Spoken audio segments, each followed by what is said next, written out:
Halo, salam jumpa kembali para sahabatku semua.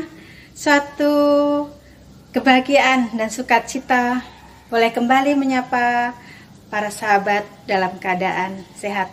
Salam sehat untuk kita semua.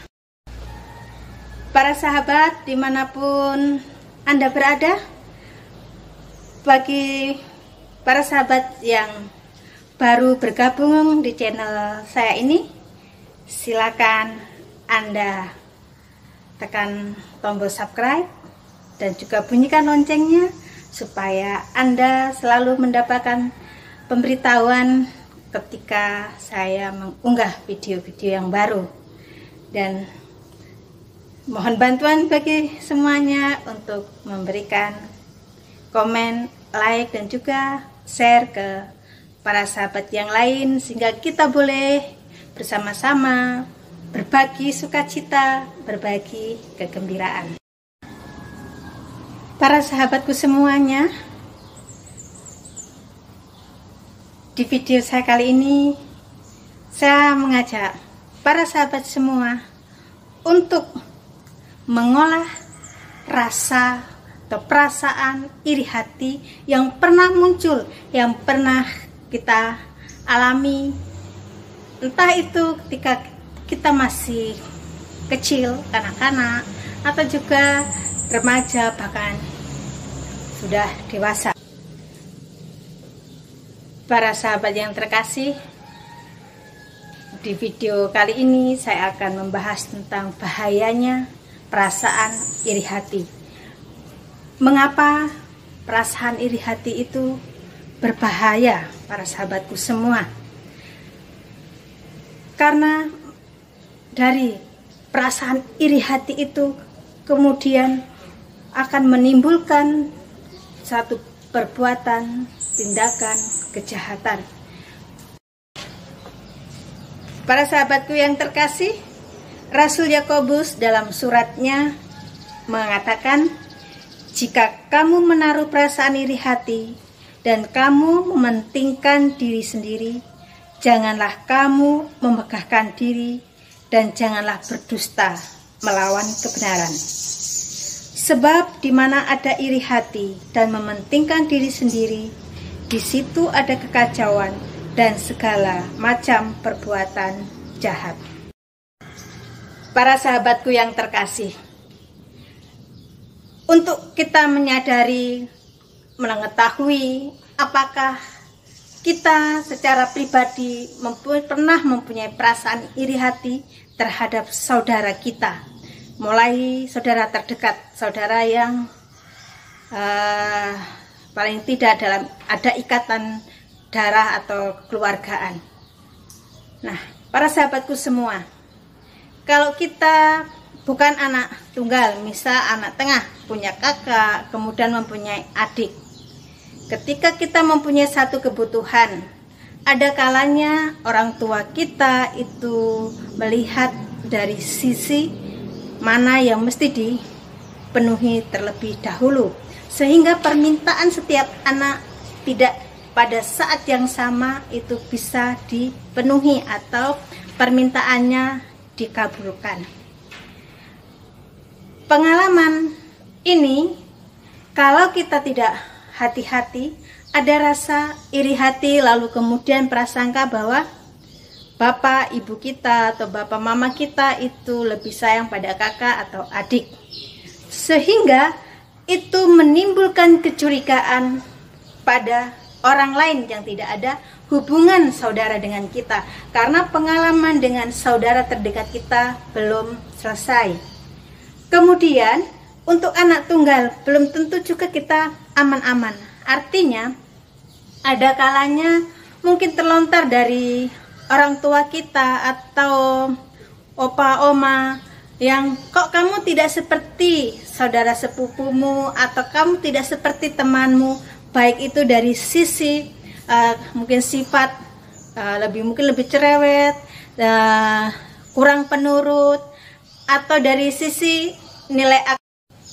Suatu peristiwa, pengalaman yang nampaknya sederhana, kalau kita tidak menyadari betul pengalaman itu, pengalaman tidak enak itu kita simpan terus dalam hati kita, maka lambat laun itu akan membekas, dan itu menjadi awal mula perasaan iri hati ada dalam diri kita.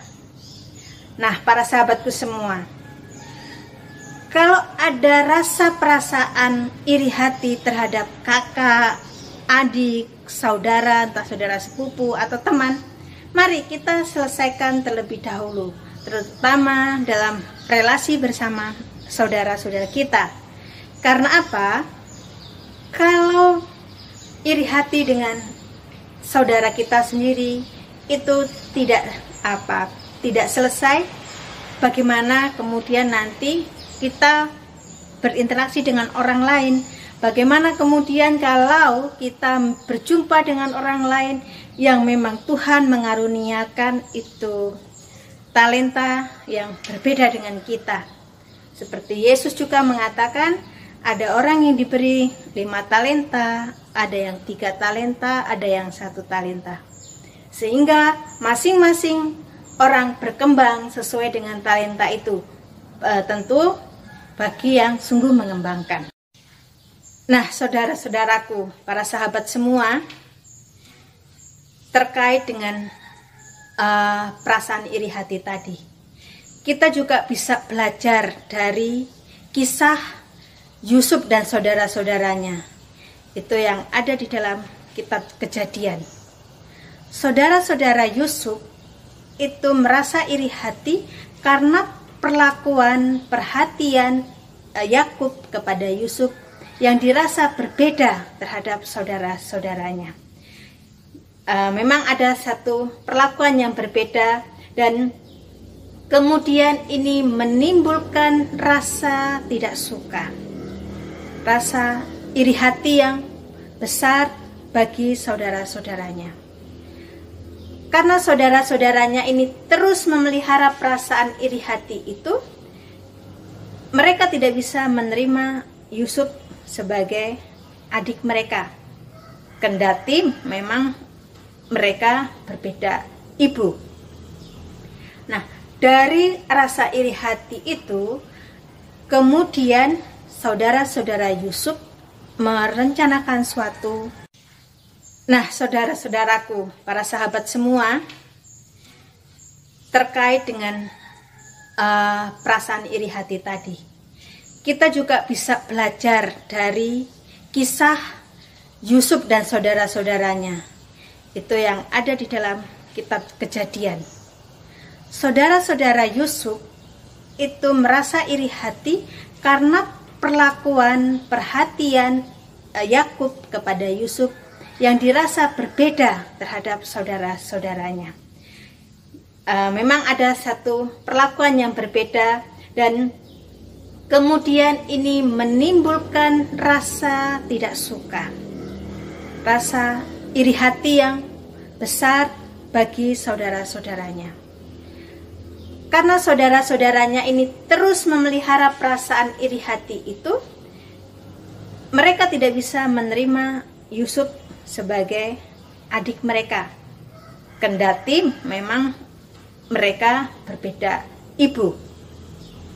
Nah, dari rasa iri hati itu, saudara-saudara Yusuf kemudian mereka selalu berunding bagaimana caranya menyingkirkan Yusuf supaya mereka boleh kembali mengambil perhatian ayah mereka. Hingga suatu hari ketika saudara-saudara Yusuf ini ada di padang mengembalakan kambing domba mereka, Yusuf diminta oleh ayahnya untuk menjumpai saudaranya. Nah, dari iri hati itu kemudian tidak hanya sekedar kemudian perencanaan lalu terwujud daripada satu tindakan nyata. Mereka hendak membunuh Yusuf. Kemudian ada satu tawar-menawar yang kemudian Yusuf dimasukkan ke dalam sumur. Lalu akhirnya Yusuf dijual ke Mesir. Nah, saudara-saudaraku, kalau kita membiarkan perasaan iri hati terus ada dalam diri kita. Seperti halnya saudara-saudara Yusuf tadi. Dengan adiknya sendiri, satu ayah, mereka tega berbuat yang seperti itu. Apalagi nanti terhadap orang lain. Nah, ketika perasaan iri hati terus kita biarkan menguasai diri kita, kita tidak akan pernah mampu melihat kebaikan orang lain yang ada bersama kita.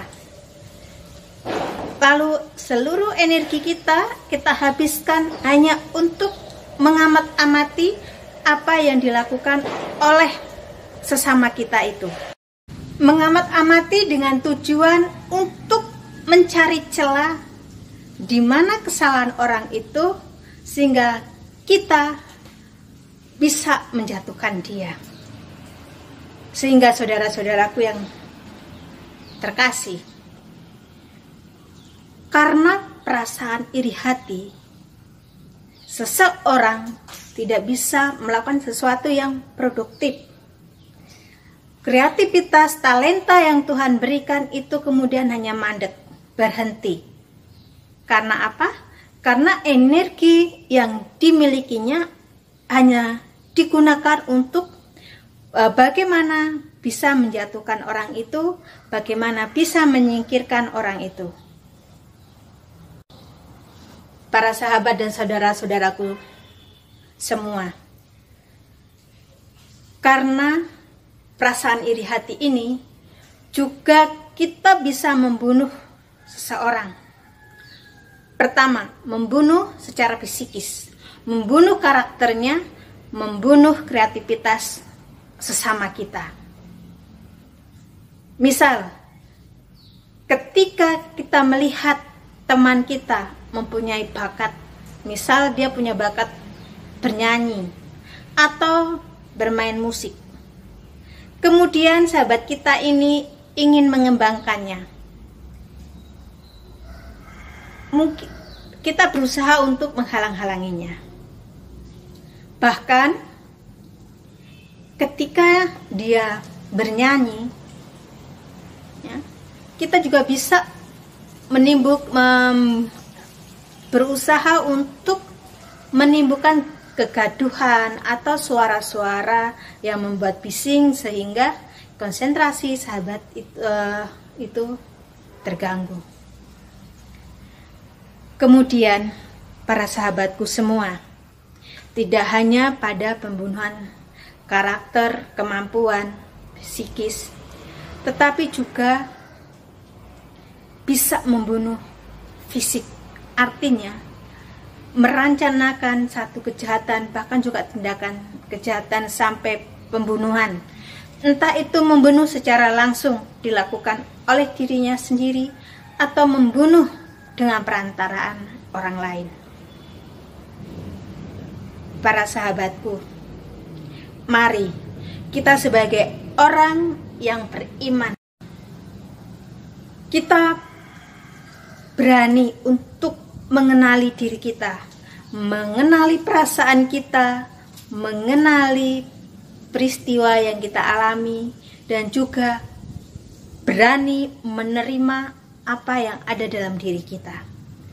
Dengan berani menerima, maka pelan-pelan perasaan iri hati terhadap saudara ataupun juga teman itu mulai berangsur-angsur berkurang, hingga akhirnya kita terbebaskan dari perasaan iri hati. Para sahabatku, ketika seseorang itu tidak dibelenggu perasaan iri hati, bisa berkembang, mampu mengoptimalkan bakat, talenta, kemampuan yang Tuhan anugerahkan. Oleh karena itu, jangan sia-siakan karunia yang telah Tuhan berikan kepada kita. Jangan biarkan perasaan iri hati membelenggu hidup kita.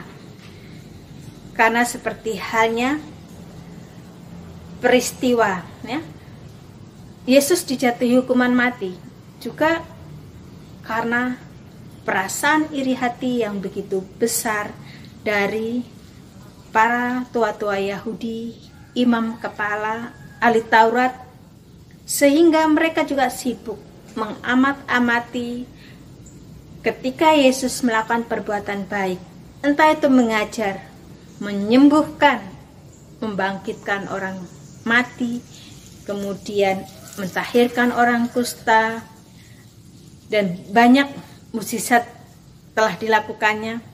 Orang tidak bisa melihat semua tanda-tanda kebaikan. Karena apa? Iri hati menguasainya, sehingga seluruh hidupnya tadi hanya sibuk untuk mencari kesalahan. Saudara-saudaraku semua, tentu kita semua tidak ingin hidup dalam situasi semacam itu. Menyadari betapa berbahayanya, betapa mengerikannya perasaan iri hati dalam diri seseorang dan kemudian berakibat pada orang lain.